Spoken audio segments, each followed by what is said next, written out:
होती, अगर ये सरकार नहीं होती, मैं इसको बता रहा हूं, अगर ये सरकार नहीं होती तो जो 10-12 करोड़ सिलेंडर में कतार लगवाते थे जिन सरकारों के दौरान, आज क्या हाल होता जब 34 करोड़ एलपीजी सिलेंडर है और 1 करोड़ से ऊपर पीएनजी कनेक्शन। विजय विद्रोही जी, मैं आ रही हूं। आनंद एक सेकंड रुकिए। विजय विद्रोही, सरकार की अभी इस वक्त जो नीति पॉलिसी है आपको ठीक लग रही है कि नहीं, खासकर इस संकट में, वैश्विक संकट में? देखिए, किसी भी सरकार की जो विदेश नीति होती है वो इस पर डिपेंड करती है कि उसके आर्थिक हित सुरक्षित रहें, सामरिक हित सुरक्षित रहें, कूटनीतिक हित सुरक्षित रहें। अब इस बात की विवेचना इस आधार पर की जाएगी कि ये जो खाड़ी युद्ध में भारत का जो स्टैंड रहा उससे भारत का हित कितना हुआ। अगर भारत ईरान के साथ रहता, चीन और रूस के साथ मिलकर आयतुल्लाह खमेनेई की मौत पर अफसोस तो जताता, तो क्या ज़्यादा हित हो सकता था। हरमुज की खाड़ी से गैस और टैंकर, दूसरे जो तेल के टैंकर हैं, क्या भारत को आसानी से सुलभ हो सकते थे। तो मुझे लगता है इस बात की समीक्षा इस रूप में होनी चाहिए। अगर ऐसा होता तो वैसा होता। अब सारी दुनिया जानती है, तथ्य अभी बता रहे थे आनंद जी, तो तथ्य तो ये भी है भाई साहब कि पिछले साल तक भारत 2 मिलियन बैरल प्रतिदिन तेल रूस से आयात कर रहा था, जो फरवरी में घटकर 0.8 मिलियन बैरल प्रतिदिन हो गया था, और अप्रैल में कोई बुकिंग भी उस समय नहीं ली गई थी। ये भी तो हकीकत है। जो रूस भारत को $12 प्रति बैरल का रियायत दे रहा था, अब हमें अंतर्राष्ट्रीय कीमत पर रूस से तेल खरीदना पड़ रहा है। ये भी तो हकीकत है।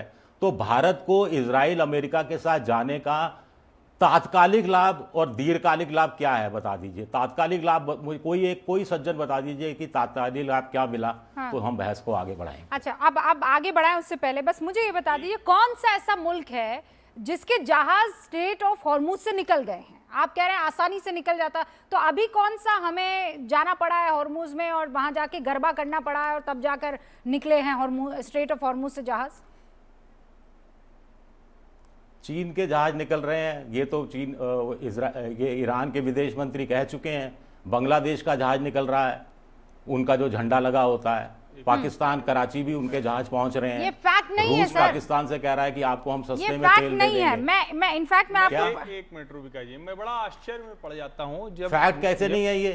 रुकिए ना, मैं बता रहा हूं बांग्लादेश तो भारत से मांग रहा है डीजल भाई।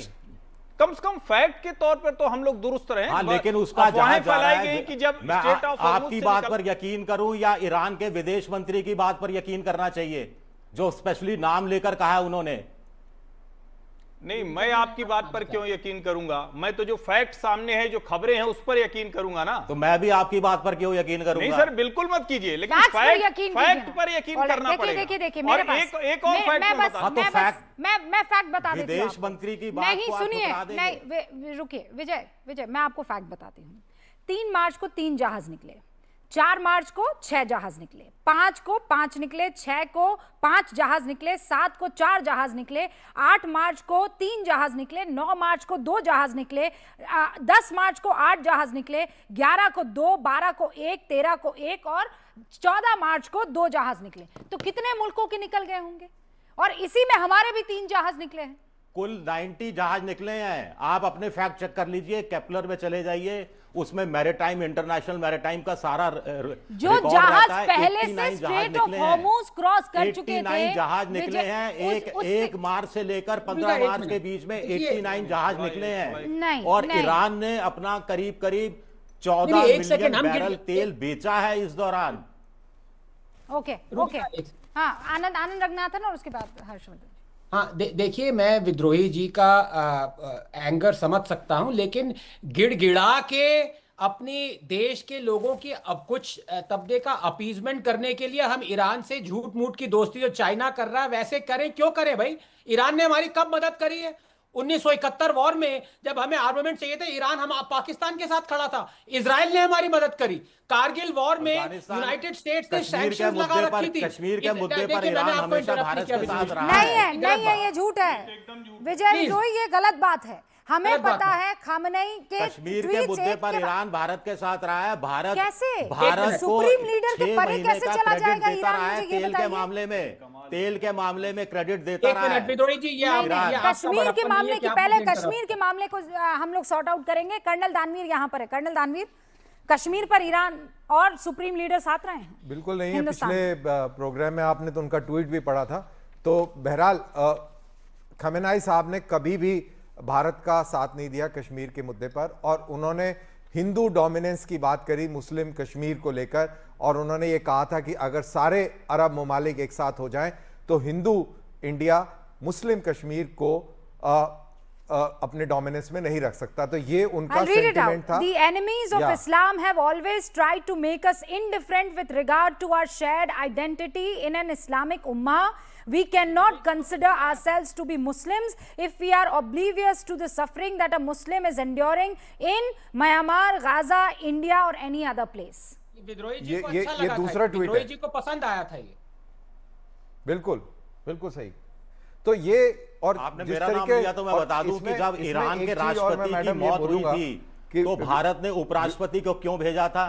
अरे तो ये देश भर में तो शोक क्या मनाने गलत की की वो बात तो क्यों हमारी कही गई विदेश थी? नीति क्यों रही कही है ना, गई वो थी? तो हमने तब अभी ईरान कॉल अच्छा किया था था। विजय जी, जो आज भी ट्रम्प हमने पिछले कॉल एक किया है। साल में भारत की लगातार बेइज्जती कर रहा है, कारगिल के जो ऊपर ट्रम्प भारत की नवाज एक साल शरीफ से ने हमला लगातार कर दिया, बेइज्जती लेकिन कर रहा है, उसको वो हमने आपको अपनी बहुत शपथ प्रिय ग्रहण लग रहा में बुलवाया कि नहीं बुलवाया? वो बहुत प्रिय लग रहा है तो आपको। ये लॉजिक नहीं है कि वहां पर क्यों गए, सुषमा स्वराज भी गई, अब आप कहेंगे वो बुर्का पहन के गई, क्यों गई? ऐसा नहीं है। देश हित सबसे इंपॉर्टेंट है। जब आपको लगता है कि आपके देश के हित तो को एक साधने देश के की लिए आपको एक जाना बात बता पड़ेगा तो दीजिए, आप जो जाएंगे, एक इसमें साल कुछ में नहीं है। अमेरिका आफ्टर ऑल से दोस्ती वो एक करके इंडिपेंडेंट भारत का कंट्री हित है, क्या यूनाइटेड सदा है? नेशन से रिकॉग्नाइज्ड है, तो आप उसको ऐसे बहिष्कार Now नहीं he कर has a सकते। question. वो कह रहे हैं कि अमेरिका से दोस्ती करके, इजराइल से दोस्ती करके हिंदुस्तान को क्या मिला है? हिंदुस्तान को कारगिल के युद्ध में वो सामान मिला जो कोई देने को तैयार नहीं था। हिंदुस्तान को ऑपरेशन सिंदूर पिछले में एक वो साल की हथियार बात कर रहा मिले हूं मैं। जिसने पाकिस्तान एक को साल की बात घुटने कर रहा पर ला खड़ा किया। तो ऐसा नहीं है। इस तरीके से बाइनरीज में बात करना बिल्कुल गलत है। हमें ईरान के साथ जो मिला वो मिला, और हमें इजराइल के साथ नहीं, भी पर बहुत कुछ मिला। ये कोई बैंक की एफडी और आरडी तो है नहीं कि पिछले एक साल में हमें क्या मिला है विजय, वो हमको बताना और बाकी नहीं बताना है। घुटने कहाँ टेक दिए? ये बड़ा हाँ, तो जरूरी है ईरान समझना। की भी तो बात अभी आप ऐसी इसी रूप में और कर ये रहे हैं। लड़ाई ईरान के साथ नहीं है, ये लड़ाई मुल्ला रजीम के साथ है। इसमें क्लैरिटी सबको हो जानी चाहिए, और किसी को कोई भी गलतफहमी नहीं होनी चाहिए कि अगर अमेरिका और इजराइल चाहें, इसका मतलब आप तो सही 24 मानते हैं कि घंटे के इजराइल अंदर ने ईरान को इजराइल और अमेरिका स्टोन ने एज में ले मिलकर जाके ईरान खड़ा पर कर हमला देंगे, किया, इतनी अच्छा ताकत किया। है। और आप अमेरिका की ताकत छोड़ दीजिए, जो वहां पर जो एक फ्लीट खड़ी हुई है, जो 5th फ्लीट वहां पर है, उस अकेली फ्लीट के अंदर इतनी ताकत है कि वो ईरान जैसे कई सारे देशों को पत्थर के युग में ले जाके खड़ा कर सकते हैं। ओके, ऑल राइट, हर्षवर्धन जी। देखिए, मुझे बड़ा आश्चर्य हो रहा है कि इतने बड़े तथ्य को कैसे सफाई से छोड़ दिया जा रहा है। जब हम गल्फ कंट्रीज के से बात कर रहे हैं तो यूएई और सऊदी अरब, इनके साथ हमारे रिश्ते ट्रेड से लेकर हमारे जो लोग हैं उन किस तरह का फायदा हमको मिल रहा है। हम तात्कालिक की भी बात कर लें, बात की भी बात कर लें। भारत में जितने घरों के, केरल से लेकर बहुत सी जगह पर जो गल्फ कंट्रीज में काम करने वाले, उनके घरों के चूल्हे वहीं से जल रहे हैं।